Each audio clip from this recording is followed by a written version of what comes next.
Turn your living room into a joyful, hands-free playroom with CoComelon Sing and Play with JJ.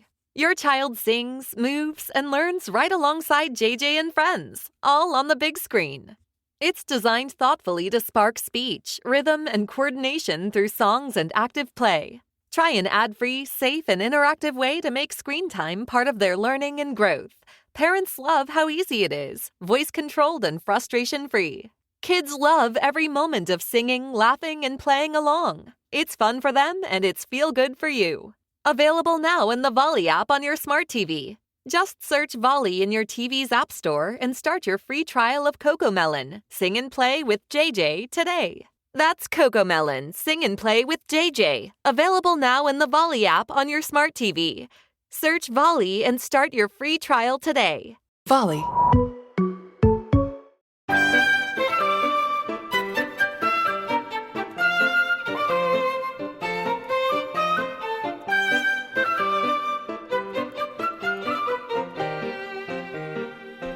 Welcome to Homeschooling Outside the Box, the podcast that encourages and equips moms to homeschool an outside-the-box child.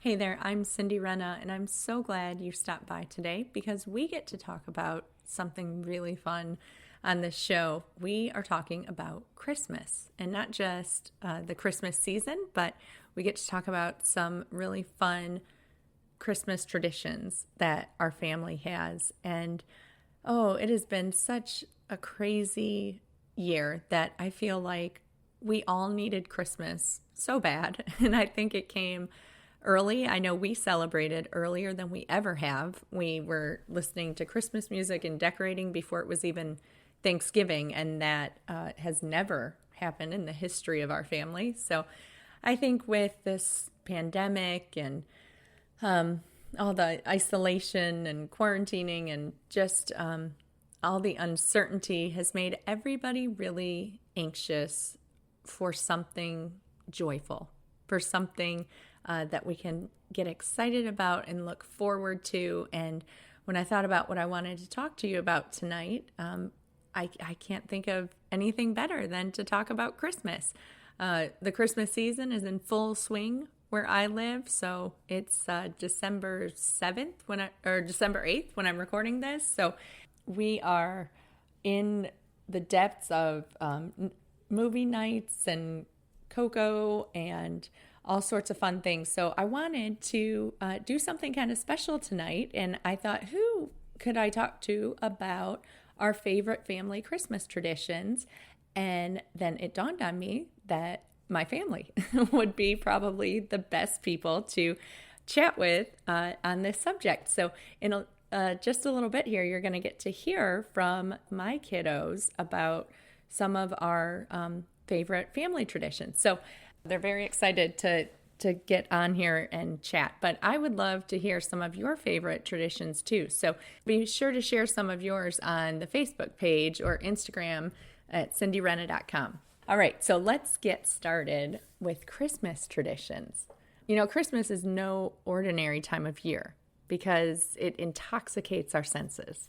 So we've got the air that smells like pine and sugar, and the days are filled with music and stories. And I don't know about you, but our homeschool always sort of takes on a different atmosphere in December. And the soft, warm sleeves on our arms and thick mittens on our hands and hat on our head triggers our mind to think cozy thoughts, even though it's biting cold outside. Our taste buds begin to crave cocoa and peppermint. Our children's eyes glow with the sparkle of twinkle lights reflecting in them. And our hearts yearn for something more, something transcendent, something that seems just beyond reach, yet simultaneously living inside of us. The Christmas spirit is what we call this, or rather, the spirit of Christmas, Christ incarnate, Immanuel, God with us. So what is it about this season that ignites joy in you?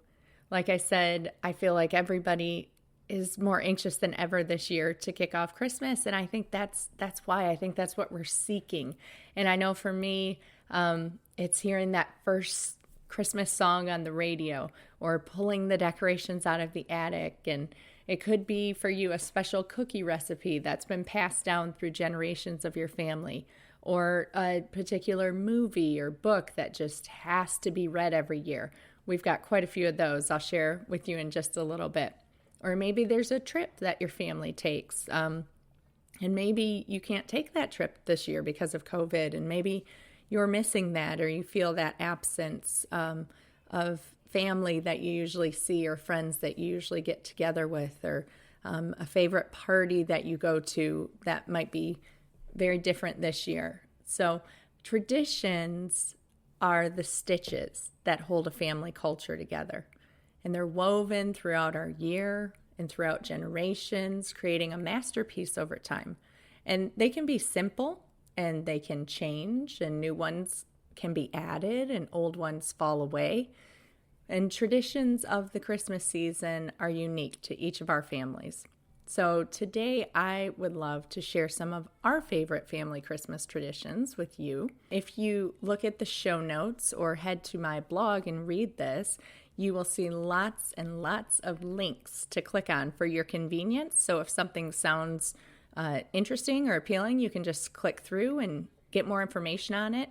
Some of those links are called affiliate links, and all that means your purchase price, if you end up looking at a book perhaps that I've linked to, your price is not going to change, but I get a little thank you from Amazon. So if you do check any of those out, thank you in advance for your support. Okay, so you're welcome to borrow any of these traditions that you would like for your own family. They are certainly, most of them are not unique to us. There's a lot of popular traditions that lots of people do, but what makes it unique is the people doing it. Just remember that we've built these over time and that they change slightly depending on our season of life. So I don't want you to listen today and think it's, these things are like a checklist to accomplish in December or some sort of formula to ensure a happy holiday. These are just a few ideas that might inspire you and yours to create your own memories. And also keep in mind, these look a lot prettier on paper or sound a lot better over a podcast. So be patient if you do try to start some of these and things don't go smoothly, especially if it's a new tradition or it's something very different than what you would normally do. And just remember, many times in my own home, there are huge messes to clean up and people interrupt while I'm reading, or we miss a reading entirely, or I forget to hide the elf again. If you don't know about Elf on the Shelf, I'm going to talk more about him in a minute, but I'm a chronic forgetter with that. But faithfulness is what counts. And so we just keep moving forward. So just like mansions are built brick by brick, traditions are built moment by moment, year after year. And truthfully, nobody really remembers the little hiccups along the way. All right. So now in no particular order, I am going to share 10 of our family's favorite Christmas traditions. And as I do, you will get to hear the voice of special guests as they've each kind of picked one that's their personal favorite. So I will kick off the first one by myself.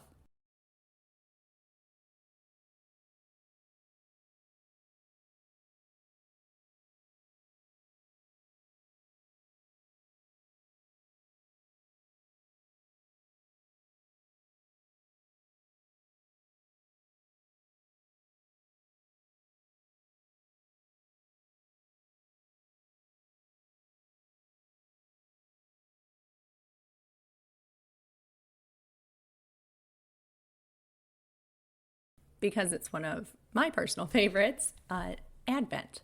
So for the 4 Sunday nights before Christmas, we celebrate Advent by turning off all the lights in the house and lighting a candle, or 2 or 3 or 4 or 5, depending on which night it is. If you're not familiar with Advent or the liturgical calendar with the church, I have a link in the show notes that shows you the guide that we're following this year.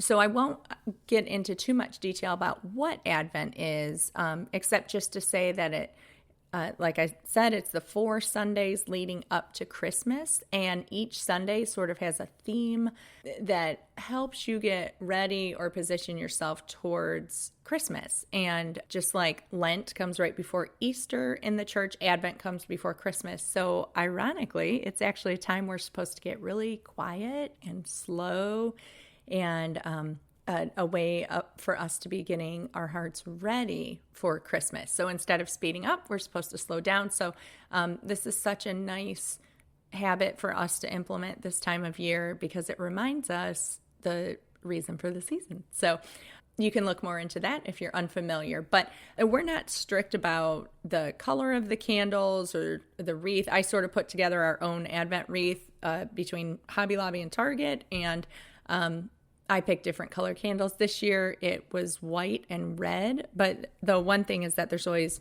one single one that is its own color. So it's one red and then 3 other white tapers and a center white candle. But what does stay the same is we always read a verse or a short devotional of some sort, and then we sing a song together after. And when I say we sing a song, that means I sing a song and a couple of the other kids sing along, and there's definitely some who shall not be named who prefer to hum, or I have one that just speaks the last word of the line, or some that just stay respectfully silent. So we all worship in our own way. It's not about everybody having to do everything the same way, but it is a time to practice reverence, and there is something almost magical about sitting in dark stillness with only the gentle glow of candlelight. That is really special. And then we've got something we do in the morning with the kids for Advent. It's countdown until Christmas. So my husband's grandmother had quilted all of the grandchildren these gorgeous wall hangings of the Nativity. I'll have to post a picture on Instagram. It's so beautiful. But each day we add a donkey or a sheep or a star or another minor player in the nativity story until we get to the last 3 nights, and that's when we add Joseph and Mary and then finally Jesus. So it's really neat for the kids to get to hang up a little character each day, and as you see the wall hanging filling up, you know Christmas is getting closer and closer. Okay, and the second tradition I want to share with you is actually a new one that we just started this year. It's, I'm calling it the Christmas Book Countdown. Some people have called it the 12 Days of Christmas Books. Some people do it for the whole 25 days of December. We just ended up starting after Thanksgiving. But what it is that I collect all of our Christmas picture books and I wrap them all up. And usually I'll add a couple of new ones to the stack. And this was actually my mom's idea, so I'm very grateful for her inspiring us to do this and even financing some of it with giving us some new books. And you can even do this with library books too. So just make sure that you label them with an L so you remember which ones are the library books. I had a friend also suggest that you could just wrap them in different paper. So that's a great suggestion too. And that way, as the due date gets closer, you can sort of sway the decision maker towards those books and away from late finds. So the way we've done this in our house is that each child takes turns choosing which book we're going to read that day at lunch. Since we always read a picture book at lunch, this is a natural time of day for us to do it, but you can certainly do it any other time of day, whatever works best for your family. And then if the book we choose has a movie adaptation on our favorites list, which I'll talk to you about in just a little bit, our favorite Christmas movies, then we watch that film that night. If you're wanting some inspiration for which Christmas books to choose, you can head to my website and download a free copy of the Around the Year book list for the well-read child, and there's Christmas book suggestions on that. But I would like to introduce my special guest for the moment, my son Owen, who's going to talk about what he thinks of this new tradition. Owen, you want to say hello to everyone? Hello. All right. So, Owen, what do you think of our new tradition with the Christmas books? I think it's great, and I like how, like, they're wrapped up and stuff, and it's, like, an early Christmas present. So, like, I just opened today Letters from Father Christmas, a favorite of ours. And there's also a bunch of other books like The Polar Express that we already owned, but we like never really appreciated until this point. And there's also, as I said, the library books, which I'm glad that we got them because it introduces us not just to old favorites, but it also introduces us to new books, and I think that's really cool. I love it. Okay, so if you had to pick, what are like your top 3 or 5 Christmas books? One of them is definitely Father Christmas. I was very excited that we got that today. Yeah, because that was a new purchase. We had it on audio. You guys had listened to it. Yeah, we first got on audio. And tell them, if they're not familiar, what it is.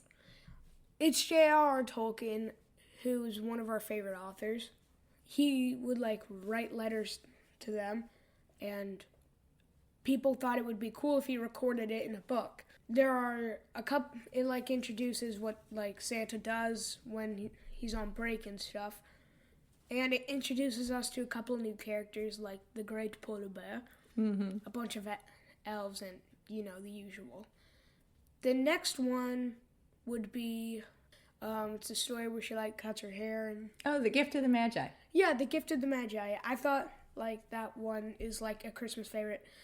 You see, even Disney admired it because they made a ripoff. Well, I really shouldn't say. I really shouldn't say ripoff. An adaptation. An adaptation. Okay. That's a way more proper way of saying it.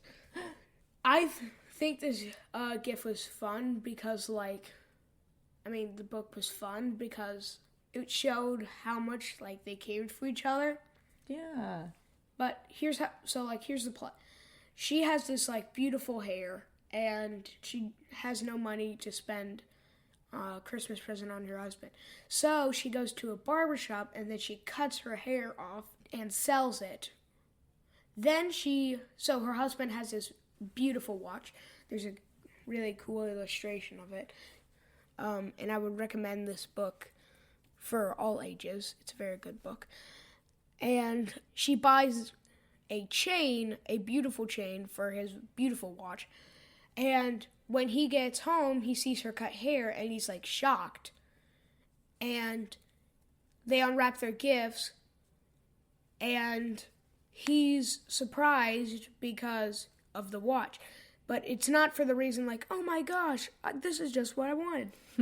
Then she opens his gift, which is a brush that is meant for like long hair and stuff. And the reason he was shocked was because, meanwhile, while she was cutting her hair, he sold his watch to get her a present. So that's why I really like this book. And the last one would be, oh my gosh, that's really hard. I know. It's a mean question. It's a mean... to ask book lovers what their Mom, favorite why would book you is. do this? Can A Christmas Carol count? Of course.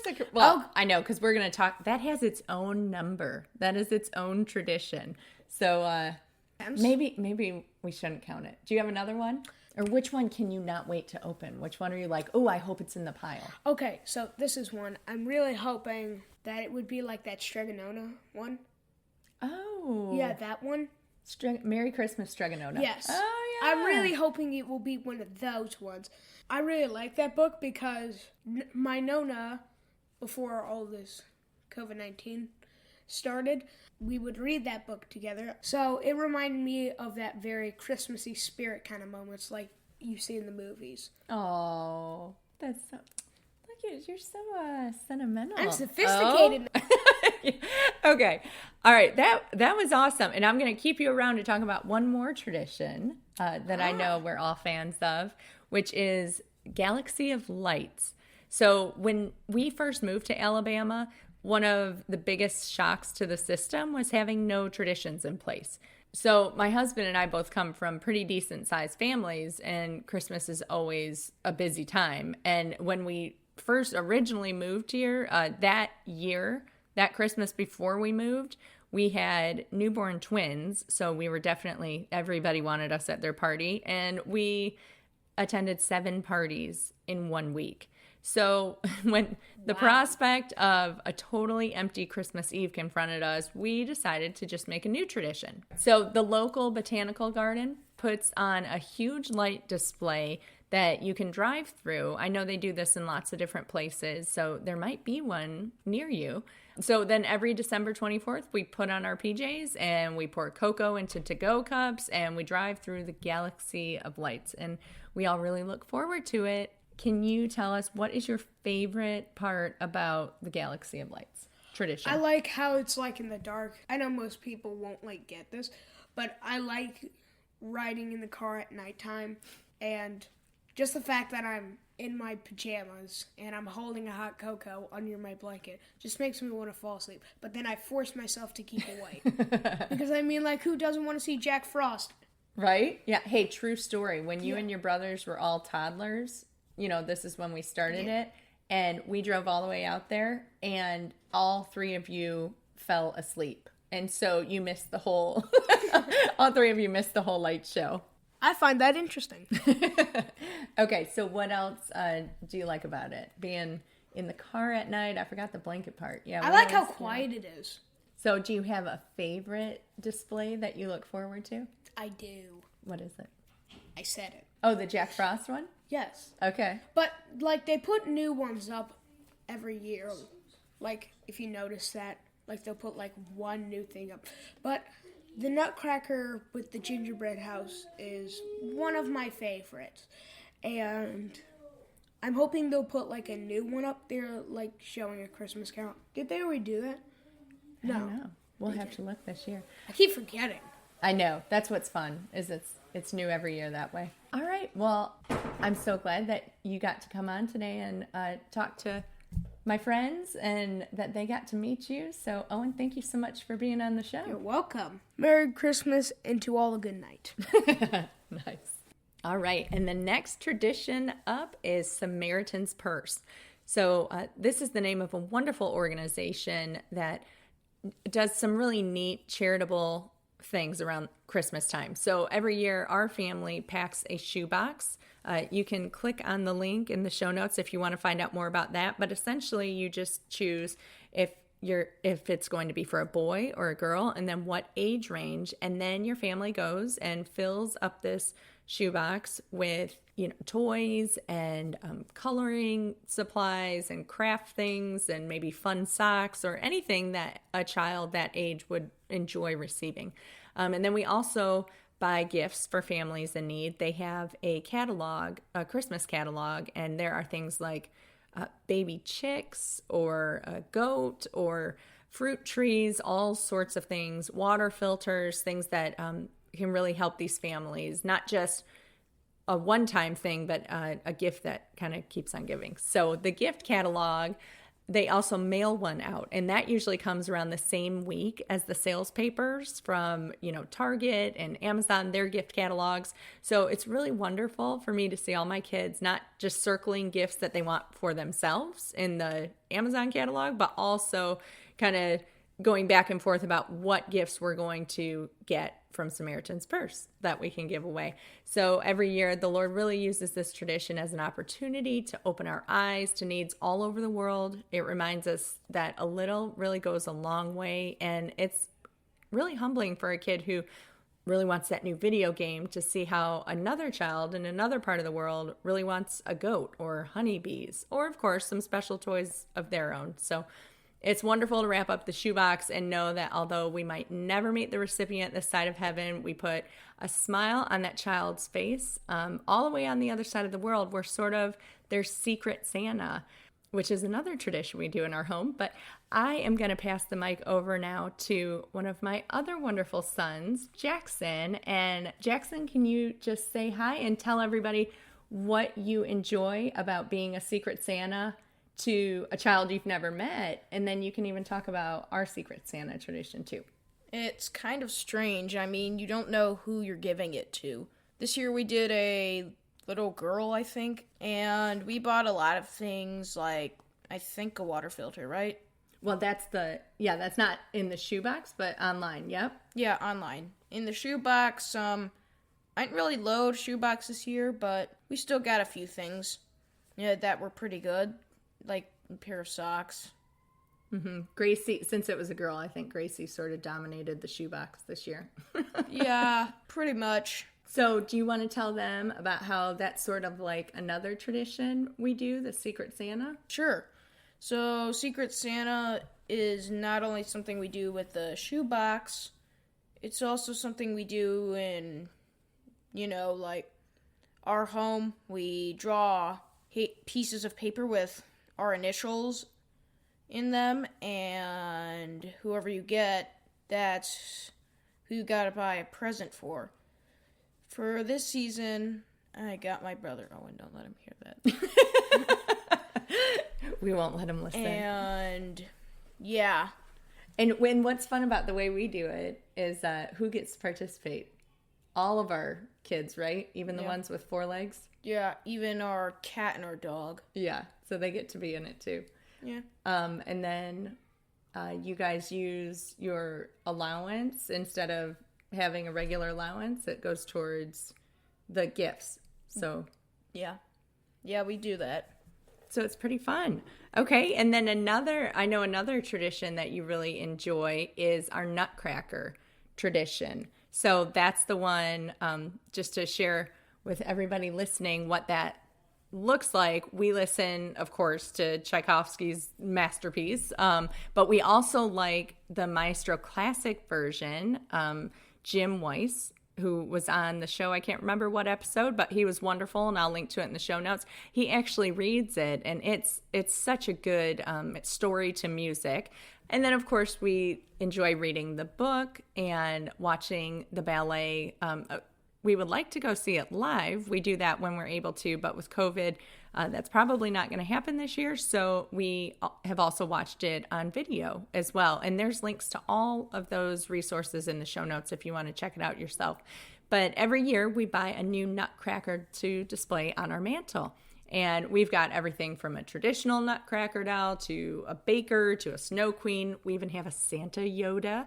So if you're going to do the Christmas book countdown that Owen talked about, you could kick off this Nutcracker tradition on the day that you pick that book. But Jackson, why don't you tell us your favorite thing about our Nutcracker tradition? Well, it's that we always pick something new. Example, we started getting special Nutcrackers. That is, we get 2 instead of 1 because Gracie started liking them, and because she didn't want to get boy Nutcrackers, she gets girl Nutcrackers, which are not as good as the boy ones. They don't have good jaws. Okay. I mean, they don't even have jaws. They just have painted on mouths. Oh, I've never noticed that. Right? This year, we got a Magi. Yes. And a peppermint one for Gracie. So, yeah. Not peppermint Magi, but a peppermint baker, I guess. Yeah, she had a cookie on her plate, I think. Yeah, so those are pretty neat. Maybe Santa Claus's daughter or something. There you go. It could be that. So how many do you think we have? How many Nutcrackers do you think we have now? I think we started around 2012, maybe. So probably like in the 10s section. 10? Yeah. Teens, maybe. All right. All right. Thank you so much for coming on and talking about your favorite traditions. You're welcome. Bye. All right. And the next tradition I want to share with you is Elf on the Shelf. A lot of you may have heard of this. I know it's kind of a thing, but in true outside-the-box fashion, we don't actually follow any of the rules on this one. We don't tell the kids that the elf is Santa's spy and that he has to sit on the mantle out of their reach. We just started it simply to give the kids a fun thing to look forward to in the morning. So here to talk to you a little bit more about our Elf on the Shelf is my one and only daughter, Gracie. Hello, everyone. I am 7 years old. I would like to tell you about how Elf on the Shelf works and what my favorite part. You can do anything with your elves. You can have them without pets, with pets, any kind of thing that you want. If it gets you into trouble, Elf will help. No matter what happens, Elf is here. My favorite part about Elf is that he's always here for me. He's funny, he's helpful, and he is My favorite elf in the whole world. Okay, and do you want to talk about how Elf, over the years, has collected some friends of his own that he travels with now? Yes. Over the years, Elf has had many, many, many friends. Those friends are called Jack and Elf. And they are, what, Jack is a dog, right? Jack is a Jack Russell. Yeah. And, What is Elf? A polar bear? No. No. She's an Arctic fox. Oh, an Arctic fox. I was way off. Okay. So they kind of have fun with... Well, tell them the name of our elf. Yes. Our elf's name is Hyde. When you wake up in the morning, what do you have to go do? Well, I have to go find him. You have to go find him. Yeah. So what's one thing when you went to find him, you were like, oh my goodness, I can't believe Hyde was doing that or Hyde was there? What was one time that you can think of? I can't believe that he hid in the Christmas tree. He does get into the Christmas tree a lot, doesn't he? He likes to mess with the ornaments. Yeah. And the star. Okay, does Hyde ever bring you little gifts or Yeah, bake you treats? He bakes me cookies and he got us a Harry Potter Advent calendar.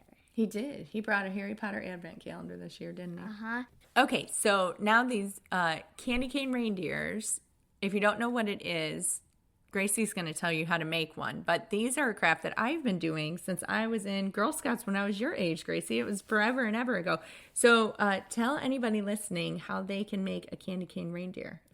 So you get a candy cane, then you get a long pipe cleaner, then you get googly eyes, and then you get a poof ball, which your cats can play with if they like them. Our cat likes to play with them. Okay. She's like a dog. So then there's this other part. So what do we do with them? Then we twist the pipe cleaner around it, put the googly eyes where reindeer's eyes would be, and put the pom-pom on its nose. And there you have a candy cane reindeer. They're so cute. And you can do all different colors. And I'm doing that part. And what you can you can do with do them? any color. Red, orange, yellow, green, blue, purple, violet, black, brown, gray, green. So many options. Okay, and then what do we do with our candy cane reindeers when they're all handsomely made? We deliver them to our neighbors. Okay, and who else? Our neighbors and who else? Our mailman. And the library ladies. And the library ladies. Yes, people at church. And that's really all we have for today. See ya. Bye. Thank you so much for being on today, Gracie. You're welcome. All right, and now for one of my absolute favorite traditions, A Christmas Carol. So we read it as a family. If you're not familiar with what it is, it's a story by Charles Dickens. It's an absolute masterpiece. So we read this usually every year, but this year we're doing something different. It's so fun. We're reading it aloud together as a family on the weeknights. So we sit in the living room and we've got the fireplace going and the Christmas tree is all lit up. Some nights we'll have cocoa or cookies or tea, and we sort of take turns reading because we have 3 copies of the book, so that's enough to share between the 6 of us. And then when we finish, we watch Disney's A Christmas Carol, which is our favorite adaptation of the book, and also the movie The Man Who Invented Christmas, which tells the story of Dickens' masterpiece. So with me now, my oldest son, Benjamin, and he absolutely loves this story too, so I thought it'd be perfect if he talked to you a little bit about it. Ben, do you want to say hi? Hi. So why don't you tell them a little about our Christmas Carol, our love of A Christmas Carol? It's an interesting story. It goes back in the old days of London. And technically, it features many stuff to resemble of what Christmas was like in those old days. Technically, it also has a good story of redeem and friendship and family and Christmas. Absolutely. So what is your favorite part of this story? Because I know you're a pretty big fan of this book, aren't you? Yeah. Yeah, you've liked it for a long time, huh? Yeah. So what is your favorite scene? I don't really know. A lot of them seem to be fun. Probably one of them could be that Scrooge goes to the past with the Ghost of Christmas Present. It's one of my favorite staves. When he goes to the past? Yeah. Yeah. All right, and now Ben's going to talk to you about another one of our favorite traditions, which is a Christmas tea that we do. It started when my boys were younger because we had a lot of helpers, so babysitters and therapy volunteers and friends who would do errands for me and neighbors who would always loan me sticks of butter or cups of sugar. So I wanted to do something nice for them around Christmas. And so this is what came together. So Ben, do you want to tell them what our Christmas tea is? Yeah, sometimes it's hot cocoa mostly. It can probably be some nice peppermint tea to go with the flavor for Christmas. And we sometimes usually have, most likely, cookies. Probably chocolate chip or sugar or just something like that. One of those common Christmas cookies. Yep, and then we invite people, and then what do we do? We sit at the table, we pray, and we read a poem. Yeah, you guys like to do a little entertaining. Sometimes we'll read a poem. Remember that year Jackson played the Nutcracker, right? Yeah. On the piano. Maybe. And then sometimes people read or sing. And then does our guest get a little present? Yeah. That's always nice. Yeah, this year it's a bracelet. Don't tell her. This year, because of COVID, we have a teeny tiny Christmas tea party, don't we? We just have one guest, but that's okay. Yeah, that's okay. It's always okay if someone comes, even if it's only one person. Absolutely, because we want to thank them too, Because don't we? at least someone comes. Yeah, we're thankful for everyone in our life, right? So you can do this with your friends. You could do it with neighbors.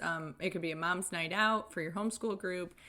Like I just shared with COVID, obviously things are different this year. So ours is a very small tea party, but we can't wait to have it and enjoy this tradition and share our time with someone we love, right? Right. Okay. Merry Christmas. Thank you so much for being on. You're welcome. And the final tradition that I want to share with you is movie nights and days.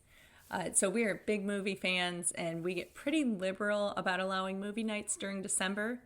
Usually we just do these on the weekend, but since our workload is so much lighter and there's so many wonderful Christmas movies to watch, movie nights can even spill into the daylight hours, especially when weather is bad. And so I have put together a list of our favorite Christmas movies. They're in no particular order, but these are the films that we look forward to year after year. And I won't give you the complete list here. You can go to the show notes and see all of them, but a few that I will point out are It's a Wonderful Life. That is hands down my favorite Christmas movie of all time. It's such a beautiful film, and just I feel like every person alive needs to see that movie and have it impact their lives. One that you might not have heard of that I want to talk about is Buck Denver Asks, Why Do We Call It Christmas?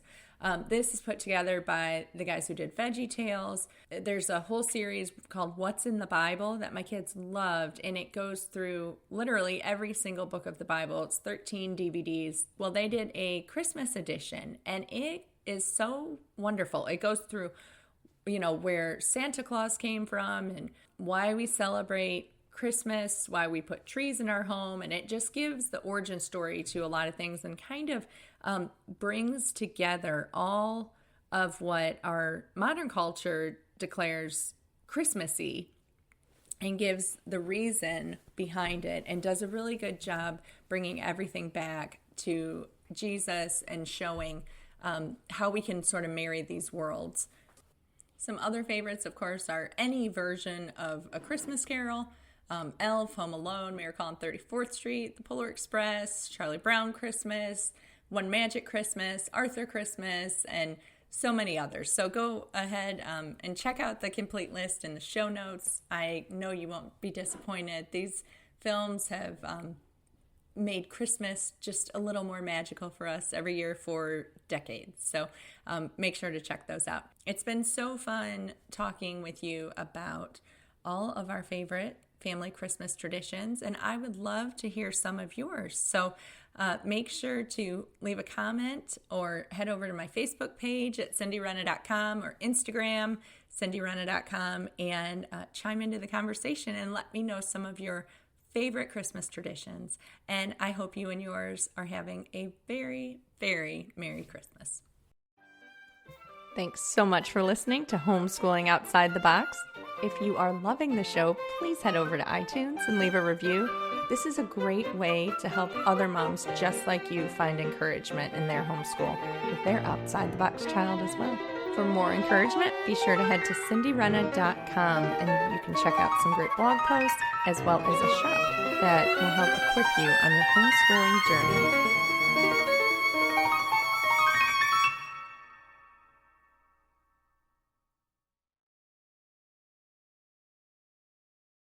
If a Lenovo computer for your business is on your holiday list, don't shop around. Just go directly to the source, Lenovo.com. It's your last chance to get exclusive deals on the PCs you want for your business, like the ThinkPad X9 14 Aura Edition and Yoga 7i 2-in-1. So avoid all that shopping chaos and price comparing, and just go directly to the source, Lenovo.com, where PCs are up to 35% off. That's Lenovo.com. Lenovo.